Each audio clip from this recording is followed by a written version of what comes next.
to the flag to the flag of the United States of America, America, and to the republic for which it stands, one nation, one nation, under God, indivisible, indivisible, liberty, liberty and justice for all. for all. All right.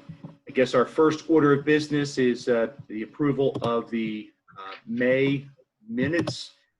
Hopefully everyone's had a chance to take a look at them, and I'll take a motion on that if someone wants to make one. Motion to approve. And a second. Second. All right, all in favor? Aye. Aye. Those opposed? All right, the minutes have been approved for our May meeting. Following along our agenda tonight, the second item would be the rec parks, project updates, etc. So I can turn that over to Tami if she's ready. Sure. Thank you, Bill. So May and June, oh, what an adorable cat, Mary. That's Tommy's cat. Cat sitting. May and June continue to be very busy months for us, especially by way of the virtual programs. We've really been fortunate. We had a whole lot of success with the virtual programs. So we splashed a lot of creativity into there, and really we're very thankful for the reward that we had. We had 2 very successful Disney trivia nights where we did them across Zoom, and we used the Kahoot platform to conduct the trivia portion. We had a Harry Potter game night with trivia and bingo and a spells portion of activity on that. It was very successful. We had a pet show and tell. Mary, you could have joined us, which was very successful, albeit though it was the night that we had the bad storm, so a lot of people were without power. But we've had a whole lot of fun, and the staff has really enjoyed doing them because it's programming that we've gotten to run. You know, we've gotten so used to relying on, you know, our staff, you know, our part-time staff, our seasonal staff, and our vendors to run programs, because it's something we generally don't have the ability or time to do. And now we've gotten to do a lot of that and connect with our residents, which has been tremendous. Hi, Howard. How are you? Hello, everyone. Hi, Howard. If I cut out, just disregard me because this is a whole new setup for me. Okay, well, thanks for joining us. So it's been a lot of fun. It's something that we've continued on. We've also been doing some family challenges. For instance, right now we have a family wellness challenge that's going on. I sent you all a compilation of all the flyers and everything that we have going on. So hopefully if you didn't get a chance to look at those before the meeting, just maybe take some time and go through those later. But the Family Wellness Challenge is something that's going on as well. Each week we're sending a challenge to families who have joined in and registered with us to complete, which have to do with different components of wellness activities. This week's was physical fitness. We had 9 different options to choose from. And winners will ultimately get gift cards to places like Giant and Hip City Veg and other, you know, restaurants and things across town. So it's also been an area for us to focus on with the businesses too. So we've enjoyed that as well.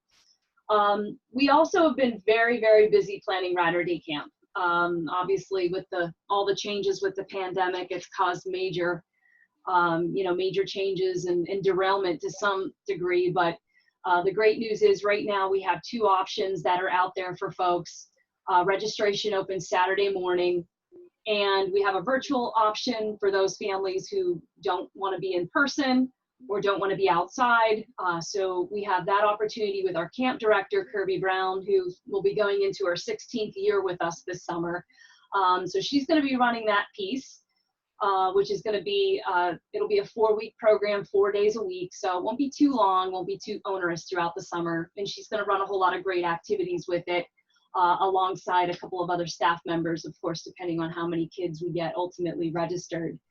And then the other piece, which is a little bit more complicated piece, is the park-based camp, which will take place as of right now in 2 locations, one being Clemacrone, the other being Philippone Beauconnor, which is, you know, obviously a nice big site for us there to spread out on. And we will be operating it in sync with the guidelines right now that are out there by the CDC. So we actually prepared a 13-page document alongside the CDC guidelines that basically follows a very detailed approach to the health and safety pieces We're going to have a staggered drop-off where, depending on how many groups we ultimately have, we won't have too many kids arriving at the same time at the site. They'll have a designated location where they're actually being dropped off.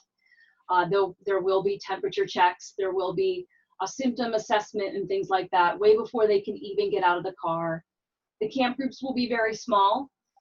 Naturally, they're going to be small because the camp numbers are smaller this year, and we're also keeping them small so that we have obviously less interaction and less chances for any health and safety issues that might occur, just to keep it organized. And, again, be able to operate under those policies as easy as possible with a smaller group of children. There will be not a requirement, but recommendations for face coverings each day. We are going to try to achieve that as best as we can. We recognize some staff members, for staff members, it'll probably be easier than it will be for campers, but some of the campers might have sensory issues or might have issues that could preclude them from wanting to be in a face covering for the entire duration of the camp. But we're going to try and work as best as we can through that. We also have a shorter camp day. Camp is only going to be running from 8:30 to 12:30. So it's going to be a different dynamic. Given the outdoor scenario, there's going to be a lot of exposures, of course, with regards to the heat and the sun, allergens, all kinds of things that makes for a little bit of a different situation with day camp where you can just go right inside the building. So we're going to try and manage that as best as possible. It's going to be a 4-day week. The Fridays will be used each week for inclement weather, if we get an inclement weather day throughout the week, which, as we know, is very, very likely. We'll also have a strict regimen for how everything will be cleaned and sanitized each day with regards to any of the bathrooms and touch points that the children would have. Equipment will be sprayed down regularly with disinfectant. So we'll make sure, we're keeping things clean. We have hand sanitizing stations that are coming that are touchless. So basically, the way we followed the guidelines is for every guideline that the CDC had released in terms of a consideration with regards to youth programming and camps, we have a procedure or policy for how that will be followed. And that document right now is up on the website. It is something I can certainly share with the board if it's something you're interested in. I didn't want to send yet another 13-page document into the email that I sent to you guys and bog you down with all of that. But basically what I did there was I took all the CDC guidelines and I annotated them with red font to demonstrate to the parents how we're going to be following them and the procedures under which camp will be operating. So last night we actually had a live opportunity for the parents to jump onto a Zoom with Heather, Tracy, and I and ask any questions about how the camp will operate. So we had a nice turnout for that last night of about 18 families, which was spectacular. So that'll be the first of, I'm sure many before we head into the actual camp, season, the camp start date, just to, give parents a level of comfort and, give them an opportunity to ask questions and understand how things will operate, because obviously it's going to be much different. We're also planning to have Survivor Nature Camp this summer, which takes place at the Willows. We do that with a vendor that we work with. It will also operate under the same guidelines, very similar, but adapted, of course, to that location. We're also going to try to have our wizarding camp that we do at Hilltop Preparatory School in August. Again, another camp where we're going to be making modifications. And then we're evaluating some of our others, like our soccer shots and some of our other World Cup programs, to see if we can deliver those in that manner. We want to keep it simple this summer in terms of how many camps we're running. So there's not going to be a ton of opportunities, but we do have some things going on that, will allow parents to, start to maybe warm up to the options of being in person again. Which, for a lot of kids, if they haven't at that point already started baseball or other sports and activities, could be the first time, that they're with other children and, have been with other children since March. So we recognize there's a lot of sensitivities that, will go along with that. And some of it's going to be a learning curve. We've made investments into a lot of new protocols and training, and, we're buying things like, key supplies, PPEs, things like that, and working through that process. So we're excited because in March, in mid-March, we're thinking we may not even have a real summer. But now we feel like, we're going to have something. It's certainly not to the degree and timeframes in which parents have come to expect over the years, but we've had a pretty solid response so far. So we're excited. Just to switch gears real quick to the Hey, community. Tami, Yes. before you shift gears on that, Yep. when is the camp or at least the park component due to start? June 29th. So it would get started on the same start date that we had originally anticipated. And so we'll do virtual day camp. They both would start on the same day on the 29th. And in terms of capacities and whatnot, I imagine the capacity we would have would be less than the usual camp in terms of the amount of participants we would allow. Yeah, so right now we're watching that every day, and we're gonna cut it off if it gets to a situation where we think we can't manage it. So right now there's a bunch of things sort of working concurrently to that point. First of all, we only have so many staff at this point that are engaged and planning to come back and return. We also know we have site limitations, with regards to the ingress and the egress at each of the sites, to have, large groups of parents, coming into the sites each day, meaning at Clemacrone and at O'Connor, we have to be able to have a car lineup, where we can spend a few minutes at each car taking the temperature and doing the quick health assessment. And then, sometimes parents are chatty in the morning. So, trying to keep that process moving as quickly as possible. So we're going to be limited in terms of how many kids we're going to have per group, which at this point, I don't foresee any group exceeding 15 to 18 kids based on where we are. Maybe a few more given their staff and their special needs staff members. But we are also trying to keep ratios low. So the number is going to be much lower. So I would expect at this point it would be at least, at the most, let's say half of the size of the camp and what it typically is, which is around 200. And I would be surprised at this point if we even do hit that 100. We know a lot of parents still have reservations about in-person environments for their kids. We also know that the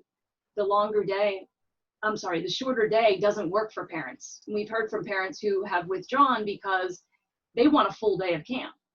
They want a 9 to 3 day. And a lot of people have given us that feedback, and they've withdrawn their child and they've gone off looking for whatever that option is out there that can fulfill that. So, we feel pretty good about what the numbers will be and keeping them manageable relative to the staff. Okay, thanks. And it certainly goes without saying, I know you folks are always extremely busy year round, but this year is a particularly tough year and having to shift gears on top of a normally busy season. So thanks for all the juggling you folks are doing. Hopefully you get some level of success and folks will be able to take advantage of the programs that are being offered.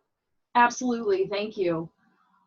So I was going to talk about the events a little bit. So the Great American Backyard Campout, which happens, in late June, this year we're going to have it be a home edition. We're not going to have that event in person. So it's in the spirit of what the Great American Backyard Campout really is, which is an encouragement nationwide to camp out in your backyard or, camp out somewhere locally. But it won't be a group gathering event this year. In July, we would normally be having our concert series where we would do a concert at Clemacrone and O'Connor Parks, and then we would have Night at the Ballpark later in July. We're still evaluating those events right now. If we're in the so-called green phase, there might be an option to have some of those events where, we can keep them a little more low-key to what they've been in the past, and maybe even put a restriction on attendance. We've been thinking of some creative ways to maybe put ground markers and things like that throughout the park so that if we had a concert, there'd be designated locations where parents can sit and families can sit, without sitting too close to one another and maintaining, safe distances and what have you. And then eliminating table vendors and activities and bounce houses, obviously, and all that stuff would be things that we would refrain from offering as part of those events. Night at the ballpark might be an option where we can engage some of the wiffle ball games. At that point, we'll see where we are as we, get a little closer into July. Again, it might be an event we can do on a small scale with reduced numbers. Certainly not at the 22 to 26 teams or whatever it is that we take each summer. But I think it's likely to expect even by that point, Little League's going to be up and running with their corresponding, guidelines and restrictions. So some of those events, we'll be considering. And then in particular, we'll be working towards some type of a ceremony or grand opening for the Ellen Tennell Park Comfort Station, as well as Beau Connor Park Philippone with all of the improvements that have been done there. So we're going to try and, work with each of the respective commissioners in those neighborhoods and make sure we can try and deliver some type of an event that celebrates those two great projects. So it'll be an interesting summer, different than years past, but we'll see where the road takes us. One of the last pieces to just point out is with all of our programs and really any of our events, we've notified families and groups and, have advertised behind them that they could shut down at any time for, an exposure or, we're tracking the pandemic. Maybe there's an increase or an uptick in cases that causes us to go backwards, into a red phase or what have you. So, we've tried to caveat everything that we're doing, that it's really just all day by day, because we don't know how things are going to unfold with regards to things opening back up now and, more chance for exposure. It's hard to see where that path is going to take us. That's great. Thanks, Tami. I know that over the last few weeks, the fencing has gradually been removed from around the comfort station at Tennell, and those of us in the neighborhood might have had a chance to take a look close up, and it looks spectacular, and a lot of hard work went into it. And I know it's been a long process, but we're very near the end of that long road to where we have a modern first-class facility in a park that's been overlooked in that regard for too long. So thanks again for your efforts, and we look forward to that station actually opening and getting some use from the members of the community. Thank you. I'm going to head on to other reports. I'm going to go a little bit out of order. Yeah, please. I'm sorry to interrupt, but Tami, before we move on, I just had a quick question. So you mentioned the document that a 13-page document that you put together to for guidance for camp. Is that correct? Yes. Is that on the website, or is that something that we could look at? Yeah, it's something I can send you. It is on the website. If you were to go to radnor.com /RDC, which is our hub site for everything Radnor Day Camp, it's right there along the right-hand side. Okay. And it's actually titled Operating Health and Safety Procedures. And essentially what it is it's the CDC guidelines as of May 24th. Of course, they updated them again on June 9th. So right as we released them, but actually they didn't change too much, which was good. So what I tried to do is go through every point that's been made there and annotate it relative to how the camp will operate. Okay. That way it's clear for parents within those guidelines how we are going to operate. Okay, great. Thank you. That sounds really nice. Thank you. Yeah, and I'll send those out to you guys too. I just didn't want to send them as part of the email I'd already sent. I mean, my report alone, I think, was like 5 megs, and I think folks wouldn't have received it all at that point. No, I really appreciate, and I think parents who are sending their kids to the camps will appreciate that you've taken that kind of time, not just to do the work, but to demonstrate it and make it available if they're trying to consider this. I think, it's a difficult time for a lot of people, and it's nice to know someone is taking that kind of care. Thank you. Any other comments or questions regarding the recreation report before we move on? All right. I'm going to move on to reports from our other various boards. Before I do so, I'm going to hit the school board first this time. Before we ask them for any reporting, a comment. I happen to have a daughter in the class of 2020, and there was a ton of effort from the school board, administration, teacher, staff that went into yesterday, and it was a spectacular event. It was just absolutely hit it out of the park, and the dozens of folks I've seen through social media and otherwise talked to, that is a very common opinion, and it was really touching, and it was a great way to end what has been a tough year for that that group. I just can't say enough good things about the job that was done yesterday and how touching it was for all the parents and the kids. And so, to the extent that word gets passed through the chain, Andrew and Sarah, feel free to share my thoughts, and certainly they are not by no means an isolated opinion on that whole thing. It's really a Yeah, job. that's great, Bill. Thank you. I mean, all respect to the principal, PT, and all the district administration from the superintendent on down that helped make that happen. Thank you for that. No, it was spectacular. And with that opening, anything new to report from our school board at this point in time? I don't think there's anything major. I know Steve Norsini was kind enough to come give us a report on the trail project at our meeting last month, and was very helpful in giving us answering a lot of detailed questions, especially because, you know, the board has changed over in the years since this has started, and it was helpful for newer members of the board to get that kind of detail. And I think the board appreciated that he really took that time and understood that dumb sounding questions were just new people or old people with bad memories. So no, I think that was good. We're moving ahead with the infrastructure project insofar as we're still moving ahead with design projects, et cetera. And one thing as I recall, I think the township actually helped us a little bit with graduation. There was some paving planned that got rescheduled to make sure that that didn't create delays with the parade. So I appreciate your input. I think there was a big sigh of relief at the high school that everything went as well as it did, that it wasn't today with the rain. Absolutely. And but I know that, you know, there are a lot of people who were involved in putting it together, and we appreciate that it went off as well as it did. No, I had a daughter who just graduated in 18, and I actually kind of like yesterday better. And it's not to say that the 2018 ceremony wasn't spectacularly done as well, but it was just a really unique and really personal. It was nice to be able to get up close, and some of the kids were with their friends, and you could actually cheer for your kid, unlike the 300-person roll call where you, out of proper social etiquette, you don't cheer out. So it was a good event. And I'll share my opinions directly with Ken and PT probably down the line, but I wanted to share it tonight as well. I appreciate it. Thanks. Commissioner Farhi, anything from our BOC tonight? Okay, that's a no. Claire, Shade Tree, anything that's been brewing? I don't know that there has been, but I'll give you the chance. Okay, so actually, Shade Tree's been lucky. We missed one meeting because of pandemic reasons, but you know, people are still applying for permits.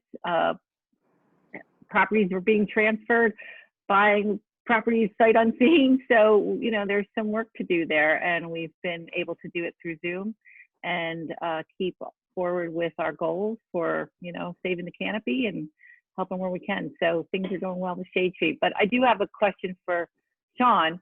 I'm curious, can you report a little bit on what's happening in town from BOC with the tent and things? I know it's not exactly parks, but Picnic Grove. Claire, are you joining us from space? Why? No, the audio is a little fuzzy. Oh, sorry. So I'll briefly touch on it.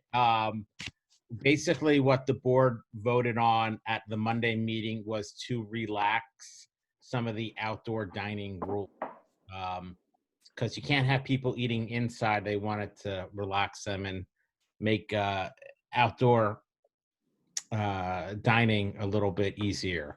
That's one of the reasons for that tent. Now that tent kind of got put up prematurely because it was up there prior to us voting on it.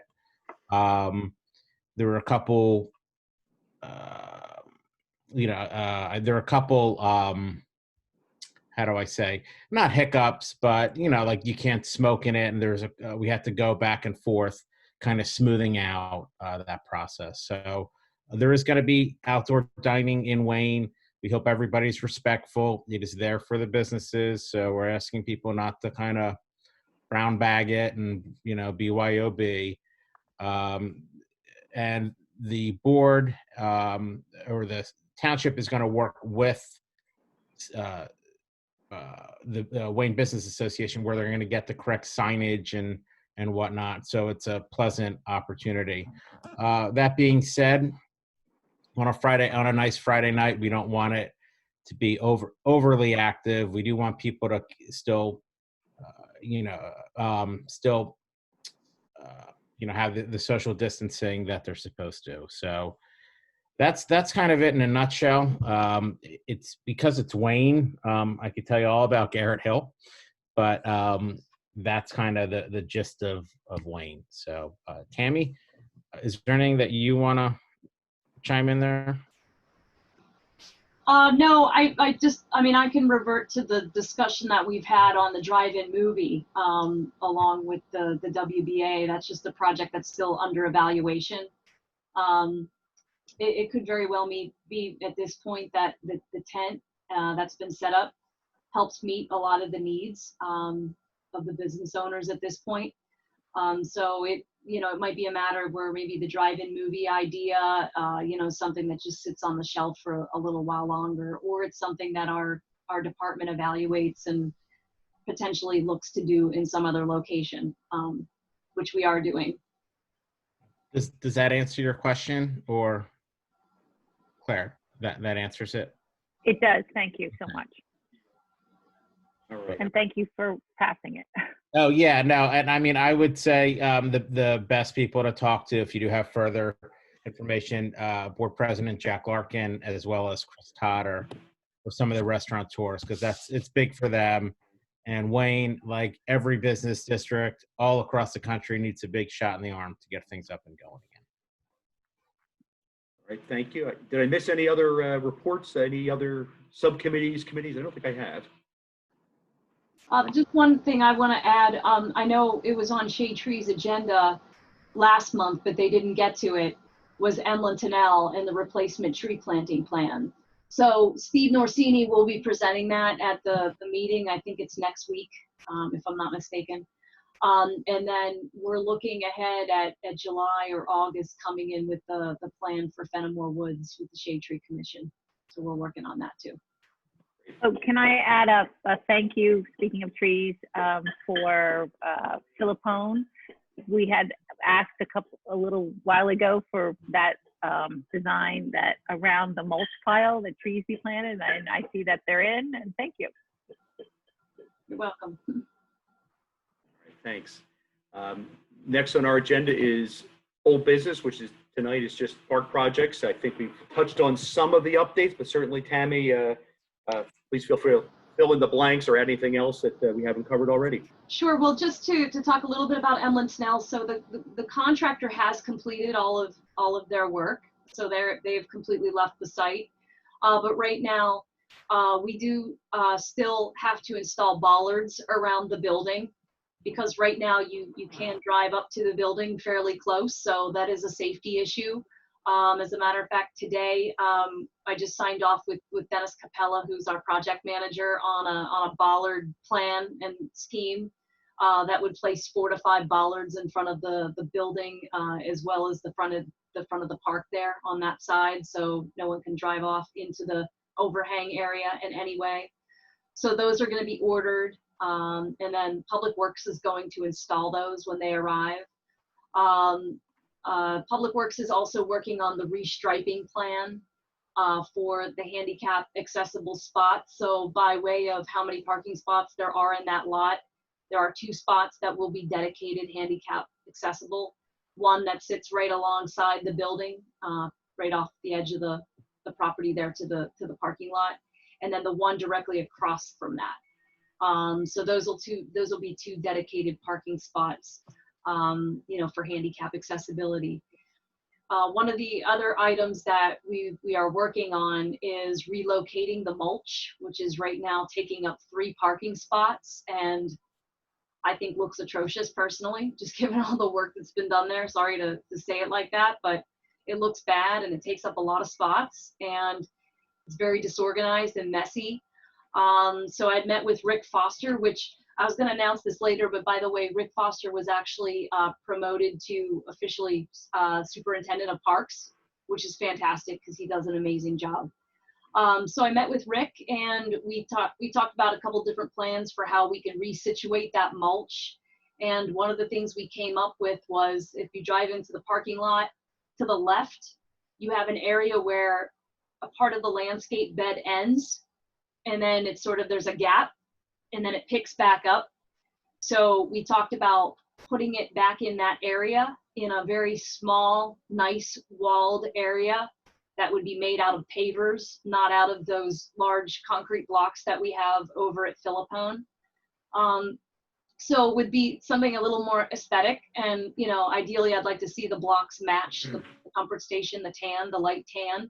So it would almost be like an 18-inch, knee wall sort of a thing that would go within there and allow for a smaller allocation of the mulch. Certainly not the heap, at least I saw the day that I was over there, but something much smaller and, obviously conducive to the usage that's going on, of course, in that area. And then the parking spaces that come right off of there would actually be striped with the Gore lines, the diagonal white striped lines. That way we can preclude folks from parking in that area. So there's somebody wants to pull in and fill up their, their trunk or their truck or what have you with the mulch, they'll be able to do so.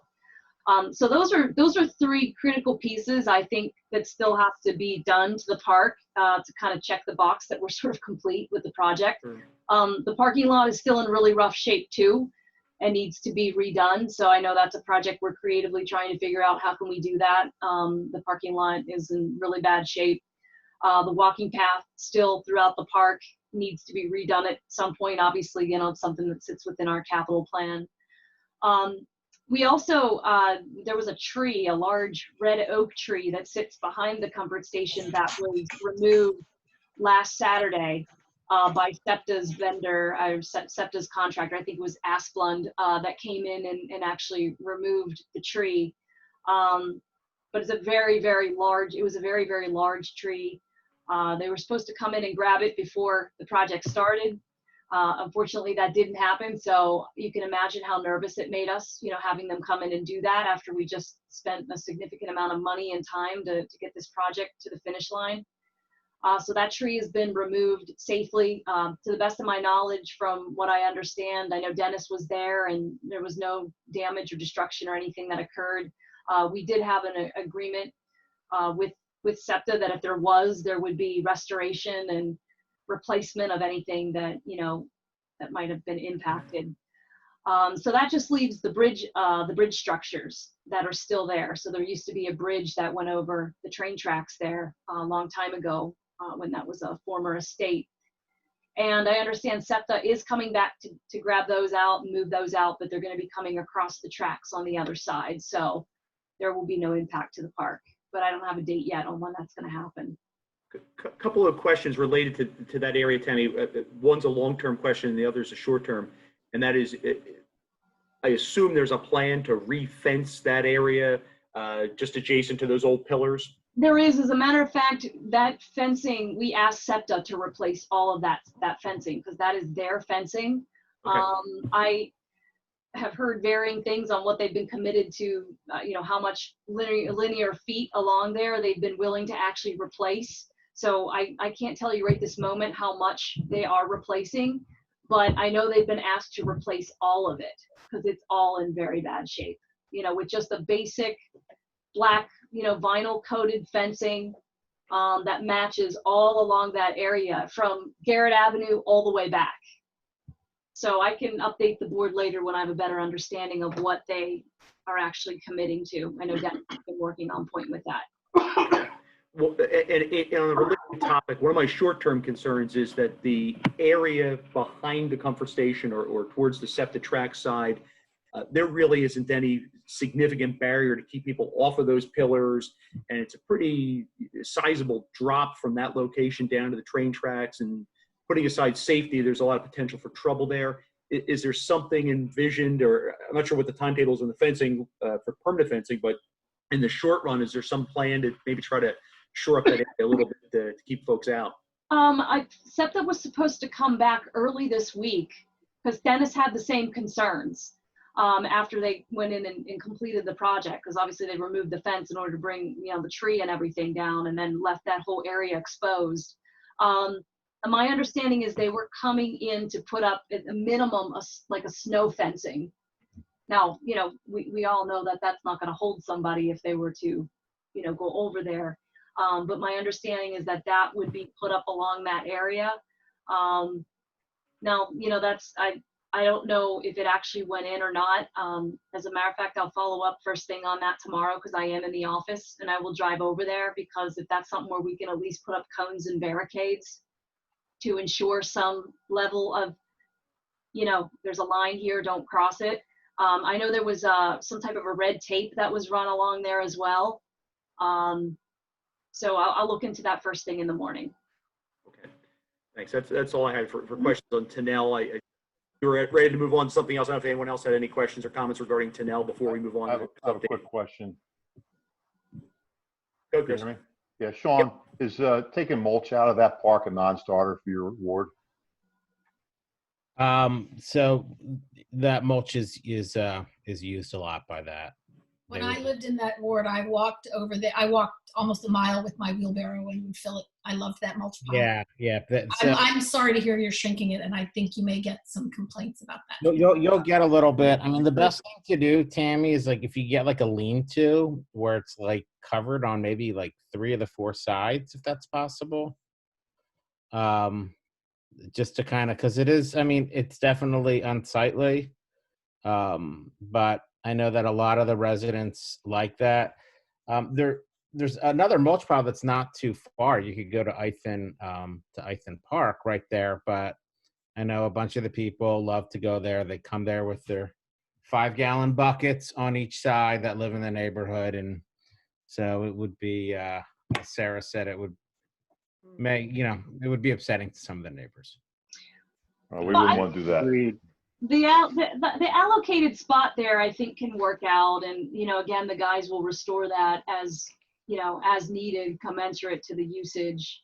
I suspect that some of it will spill out into the Gore lines, you know, where it's going to be, you know, it's probably going to take up a spot to 2 spots still. So we'll monitor that, but something definitely has to be done, because where it's at right now just doesn't work. And then once the usage continues or reinstates at that park, it's going to make it even more difficult. I know a few times that I've been over there, my concern has to do with people who use that parking lot for parking. There was a contractor that was in there that had a giant pickup truck that was like a, you know, 350 or a 450, and it had a large trailer on the back of it, and he was parked across the parking spots, you know, perpendicular to them or what have you, and he was taking up like 4 parking spots. And that's been in there a lot. So I know that that's something that definitely continues to be a concern, especially when the sports usage resumes, because it's already difficult to park in that lot because it's too small. Tammy, could you have like, and I know this talk about rubbing people the wrong way, Chris, is like if you get mulch, it would be from these hours, almost like the park is being used for sports during these hours, but you can come get mulch. Like almost a sign or saying that, you know, if you're using this to park overnight, etc., please park away from the mulch pile. Just kind of some signage. Would that help or not? Well, is there a way to just allow for parking if parking is important in that park for residents or for locals or what have you? I'm not sure who parks there or why. I imagine some people use the train station. Some people may just park there and overflow, but maybe there's a way to designate hours that they can only park from this time to this time, so that, you know, folks are moved, you know, by 3 o'clock or whatever the time is when the sports groups would arrive. My impression when I lived there and used that field a lot for softball and mulch was that I think that there's very limited parking along that street. And I think that some residents, especially houses that may have students in them, I'm not trying to cast stones, but places that have limited numbers of spaces, may use that, especially on an overnight basis when it's harder, if you get home later and everybody else has gotten the available spaces. There were cars there that were there regularly that weren't just there for, there wasn't anybody else on the track, but there were 3 cars in there. So I think there's some of that going on. I think you could probably get a lot of gardeners to come get their mulch before a certain hour if you ask them nicely, but it might be something as a gesture of goodwill to reach out and kind of find out who's using that and find out, because the problem is the softball teams are using that on the weekend, which is often when a lot of gardeners are going to pick up mulch. So you kind of got all the groups converging at the same time. And I know I went over there sometimes to get mulch, and if I went with the car, one of the reasons I used to walk my wheelbarrow over is I went with the car, I couldn't get out at the mulch pile because the softball parents, and I was later one of them, would park in front, they'd park across it if they couldn't park, so, and if it got far enough back, I might pull in there if it was the only space available. So I think it's just a matter of a lot of people are trying to be respectful of the neighborhood. There isn't parking on the street, and there's just very, very limited space in that lot. So you went all the way from Hawthorne all the way to From Blackfriar. I'd walk my wheelbarrow down along the train track. That's a hike. That's a good workout. That's dedication to the mulch. Well, and I actually always walked to this. We almost always walked to the softball fields because the parking was so limited.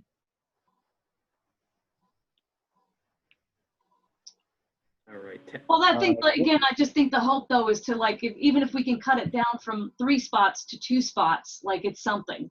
I realize it might only be one. Well, and if it's better contained, I think you can get a lot of volume in there if it's not just constantly spilling over. Exactly. Right. And that's the thought. It's unsightly. There's no question. Moving area, if we can carve out a nice tan block paved, wall, small wall, nothing obtrusive, but something to sort of give it some guidelines in which to stay in. That can help. It's not to say it's not going to spill into the parking lot a little bit, because I imagine it still is naturally from when people go in and get it. Yeah. So, but it's something that we're looking at, because right now where it is, it just doesn't seem to work. Yeah, and you may want to just think about how high those walls go and what it's going to look like when there isn't mulch. So you don't want it to become an attractive nuisance of some sort. Right. Oh, absolutely. It's a place where people can hang out and, That's my only concern. I think the lean-to is a great idea, but I think that creates other challenges. And I think that the neighborhood there is probably sensitive enough about the comfort station going in that putting in another big structure, probably not advisable at this point. Andrew, you've talked to more people over there than I have recently, but. Yeah, I was actually going to bring up, kind of shifting gears quickly. There was a concern about the scope of cameras 2 and 4. For the comfort station. Has there been any latest on that one? No, I mean I know we discussed it last month that there were some concerns about the cameras that were raised by the resident that lives there across the street. But I know that Mr. White had reached out to them and provided a lot of details and information, and we're not aware of any residual comment that. No, okay. Nothing that's been made aware to me. Yeah. Okay. All right. Okay. I think Tami, you were running through the park projects, and we had a nice discussion there in Tennelle. Assume you want to move on to some other park, correct? Sure. Just I guess 2 more quick updates. The skate park actually just had some repairs done. There were some structures that needed to have some work, and some of the plates needed to match up a little bit better on some of the ramps. So we had a contractor that we work with relative to the skate park come in and do that. And they also painted the skate park. So it looks real nice. It's shut down right now. I anticipate we'll open it up tomorrow midday for all the skaters, because it is a very, very busy spot, and one I do get to see, daily at work. And then the only other thing is just that, Fenimore Woods is still continuing to move. And then our projects at Ike and Valley Park, we're still vetting those 2 out. So those are the 2 big ones that remain at this point, per the borrowing that occurred back in 16, 17. So unless there were any questions about anything specific, those were just really the big ones that are going right now. I'll start just one generic question on Fenimore Woods. What is that timetable, to the extent that there is a timetable on next steps and all those things? Well, right now we're at the mercy of having the stormwater plans being reviewed by the state agencies. So with the agencies being in closure, that's put them on, that's put that on hold basically. So that in turn holds up the final plan. So until we have those agency reviews and vet those out, it's going to be hard to predict, when we can, kind of go back to finalizing the design plan, which I know it's like right there. It's one of those projects. It's like, it feel like it's been hanging on, for, a year and a half now, just ready to get to bid. So I think the fall is a safe bet. I know Steve Norsini and I have been working really closely with the consultant on that, but we are in a holding pattern right now with the state agencies and reviewing the different plans. Anyone with questions or comments regarding the project update? All right, we had at least one late add-on to new business, and Commissioner Farahey wanted to raise an issue regarding the potential naming or renaming of some fields in some of the parks, and I turn the table over to Commissioner Farahey to raise that issue for discussion tonight. Yeah, just thank you. Just two quick things. But before I start that, the first thing I want to do is thank Tami. I want to thank you. I want to thank your staff for your leadership, getting all this stuff done. Times are uncertain, and I know that all the departments are working around the clock. Look at Public Works with those straight line storms. They're working pretty much 24/7, keeping our roads clear and keeping our parks clear as well. And the other big thing, I know it's not a parks issue, I do want to thank Superintendent Flanagan as well as his police. They've done a great job in light of everything that's going on, and he's handled himself wonderfully, and we're lucky to have him. So two things that really I just kind of want to get off my chest, because I think it's important that people hear.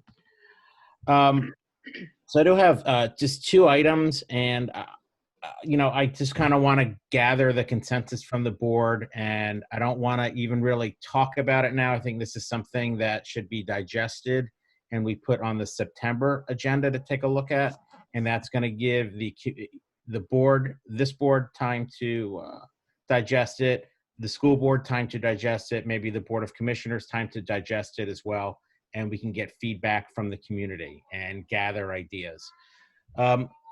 And the first is we should look at maybe naming some of our sports fields. So we have 2 softball fields at Emlyn-Tinnell Park. So I don't know if you want to name them after, just to look at naming them, and to, I think it would be something that we could do that could kind of go a long way when it comes to dealing with the community. And that's why I want to have this be not a board issue and a community issue and a neighbor's issue as well. I'd like to see something along those lines. And then the second one, that's more of a community issue, but this is as well. And we talk about this all the time. Nothing has gotten done for years. But I think, again, we should look at a land swap. This would be from the school board with the Board of Commissioners, Emlyn-Tinnell for Memorial Field. I could go in and tell you all the great reasons why I think it's great, but in the meantime, before that happens, I would like our respective boards as well as this board to kind of absorb that. Let's do our due diligence and see if that makes sense going forward. So this is what I'm asking this board to do if they see so fit. And then I'm happy to take this stuff back to the commissioner. So that's what I have to say, and I'll leave it up to you guys. And I'm happy to open up for some discussion on either of those topics. Why don't we go in reverse order with the Memorial Tinnell swap? I know this is a new idea to me. If folks want to comment on it, I've dominated a little bit of the conversation tonight, so I'm happy to step back and let others take the lead on any discussion or comments they may have about it, but I think it's worthwhile, certainly, at least initially, to kick it around, and if not, we can digest it and come back to it down the road in September, as Commissioner Fari suggests. I would just say, I don't think Andrew may, I Yeah, don't think they have any authority to talk about that in this setting as school board members. I mean, those are owned properties. I think the more appropriate approach, if that's something the township wants to consider, would be for someone from the township, Bill White, or someone he does. Bill and Ken, to reach out to Ken or Bill Dolan. It's not something I can have. I don't feel it's appropriate for me to have an opinion about it here. It would be more appropriate for me to talk about that in a school board setting. I appreciate that. Certainly understand that position. In terms of the other members of the board, if anyone had any comments on that, I'd certainly open the floor for that discussion now, where we can all digest it and come back to it at some other point. I think it's an interesting proposal, and I do think we probably need some time to digest it, make sure it gets handled, in the appropriate way. As for changing names to reflect, to honor local residents, I think that's a great idea. I think it's an ongoing idea that we've talked about for various fields, and that these issues can be fraught with a lot of opinion, and can be quite consequential. So I think anything to honor local residents would be certainly a welcome idea. Can I just ask for clarification? Because Emlyn Tunnell is already named. Are you talking about separately naming each softball field on Emlyn Tunnell? Yeah. So instead of having Enki A and Enki B, you could rename them. And again, I don't know in what aspect, if you'd want to name it like Jackie Robinson or Roberto Clemente Field, or name it, as Andrew suggested, after a local resident. But at least to at least have that discussion amongst the community to see if there's an appetite to do that, where we can honor people. And I think with everything that's going on, I think it's important to look at who we can honor at this point. Yeah, just on that issue, I think we've had some discussions in the past about naming issues, and I think certainly perhaps it's an occupational hazard, but my first thought is what's the precedent and process on that? I guess most recently, Veterans Park was renamed, and that was simply done by a simple movement on the Board of Commissioners. But certainly I would not want to run afoul of any procedural problems in doing that. I do know that when I was involved in baseball, the Enki fields did bear two people's names, but neither of which I can recall now, neither of which I can recall their significance. I don't know if that was a township naming event or something that literally just decided to salute its leadership with a name on that. Certainly any kind of movement in that regard, I think we need to have some community involvement. I think we want to get the feedback, and we also want to make sure that the message that would be conveyed in some type of a movement like that is received in a way that's not perceived to be pandering or charged in some way, but truly to honor folks and send a message that is well intended and not creating unrest about that. So I think and unrest is the wrong word. I didn't mean to suggest that naming a park is going to cause any kind of unrest, but just it could. It could. And so that it's more. I mean, I think that if your specific request, Sean, is to honor the minorities in this community, I think you would do far better to honor them by naming a pillar of the community from this community than to, and I know this wasn't what you were trying to do, but then just to say Jackie Robinson, I think that's too easy. I think if you're, and that's right. And it just looks like slapping on a label. I think you need to be mindful and respectful and get input from the community if the idea is to make sure that we're honoring all sectors of our community. No, and we need to do it that way. That's true. I get that it's very timely, and I'll say it's too timely, so to speak. But unfortunately, in light of the recent events, it did jog my mind. And when you do have fields that go by just Enki A or Enki B, and we can honor people, and they don't necessarily have to be minorities, but people that are pillars of the community. I think that's important. And again, yeah, I don't want it to be perceived as pandering, but it's important that we take this opportunity to evaluate everything. And the talk now is about looking at things to help bridge gaps in the community. Everything is community oriented. The Parks Board is community oriented, and that's really kind of my biggest intention is to to honor people that that have contributed to the community. Have we ever made any progress with Mr. Sampson and Memorial Field? We talked about that several months ago. Did that ever go anywhere? Chris, you want to talk to that? Sure. Last we heard, Claire and I were working on it from our board standpoint, but I think it was residing with the school board because with the project at the high school, wasn't there some talk about a naming opportunity at the high school? And I think the athletic director was the last one we had talked with Claire and was kind of running with that. So I don't know, Sarah, Andrew, if you guys had any feedback on that.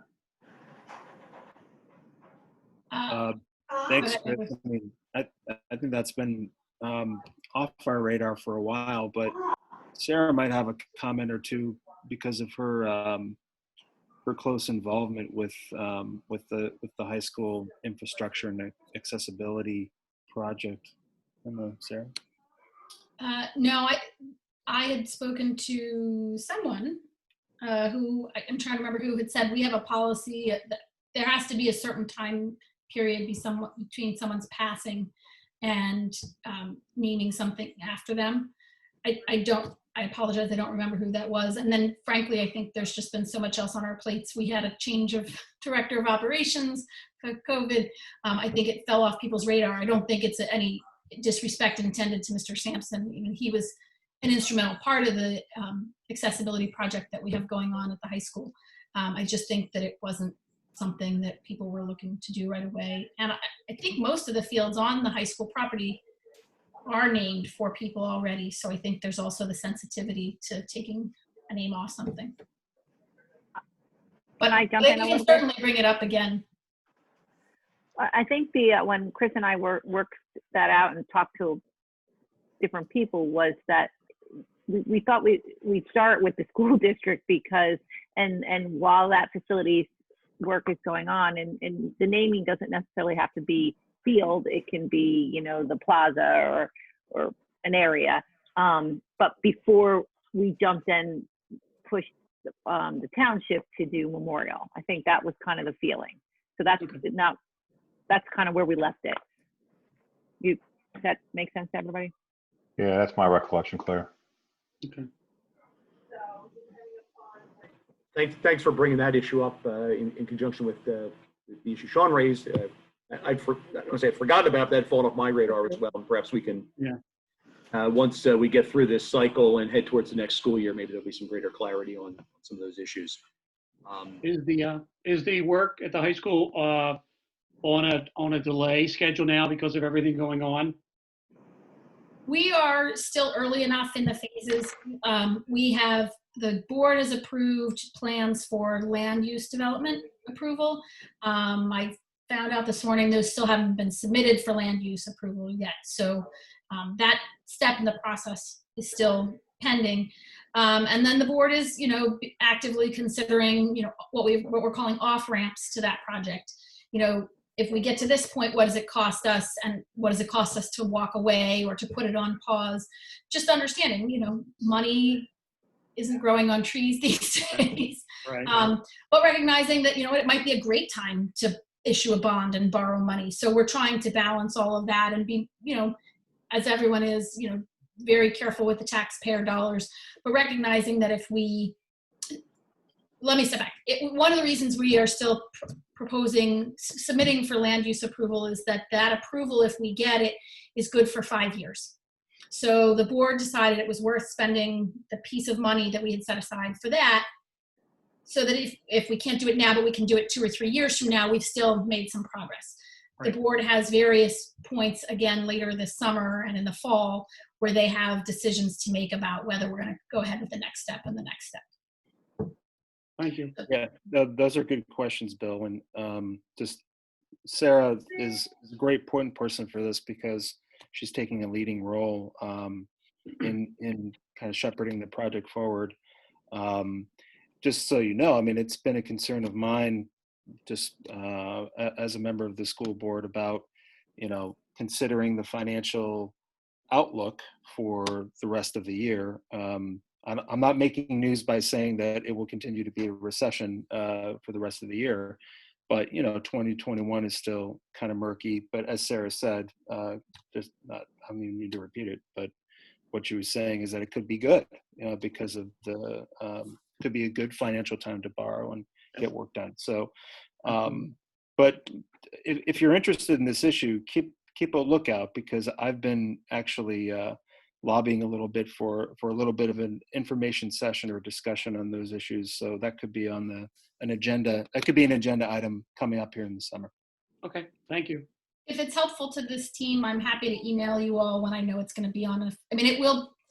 There will be a very brief update, I think, this Tuesday on our facilities agenda, but I'm happy to email this committee and let you all know when I know they're going to be more in-depth discussions. Please do. I'd Thank you. That would be great, that. please. Okay, any more comments on the naming or the swap for now? And, okay, I think that's something we should look to putting on our September agenda. Perhaps there can be some organic discussion about this topic and we can get some feedback. And obviously, these are some larger issues that will take some time to get through. And now's a good time to put them on the agenda, figuratively and literally, and look towards trying to see if there's a consensus for some movement on that from this board and how we would want to go about it. Anyone else on the board have any other new business or old business or things to address here tonight? Okay. Tami, was there any type of email commentary or questions in the form of a public participation tonight? No, I just checked on that. I don't see anything. I understood from Ian those would come my way, but I don't have anything.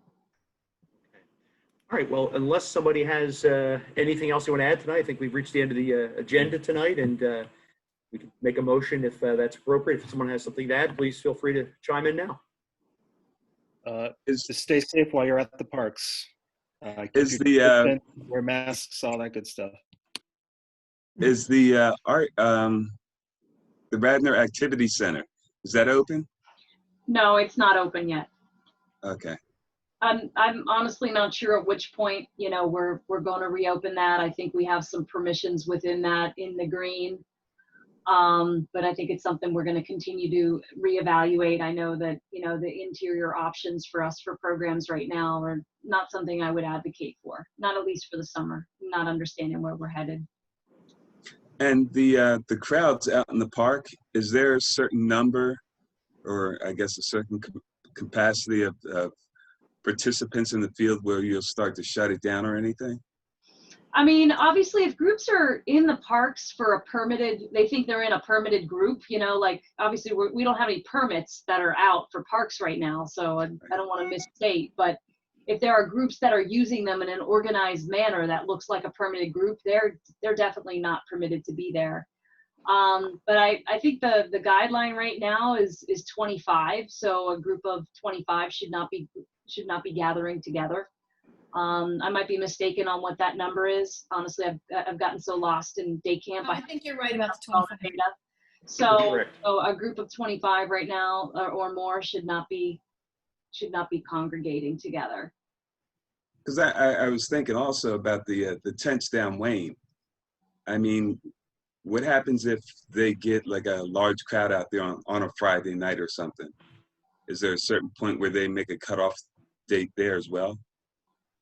I mean, not cutoff date, but a shutdown.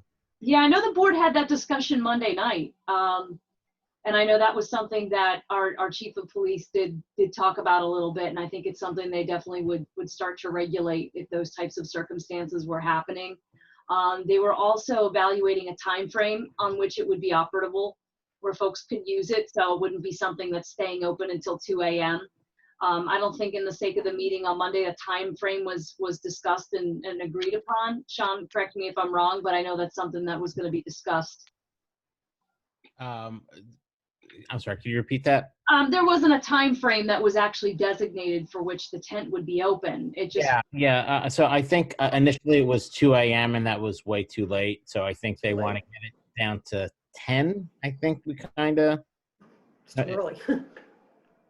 Well, I mean, this is this is not supposed to. It's not supposed to be a happy hour. It's not a party tent. It's a place where family can go and eat, and and have a cocktail. But it's not. The big thing is they didn't want it to turn into a party atmosphere. And then there's also the issue that it's right next to the church, and this is technically, I think, the church's property. And they don't want to have to deal with the cleanup. The township doesn't get to it late at night. The township isn't going to come and clean it up at 4 a.m. So the churchgoers can get there and it's clean.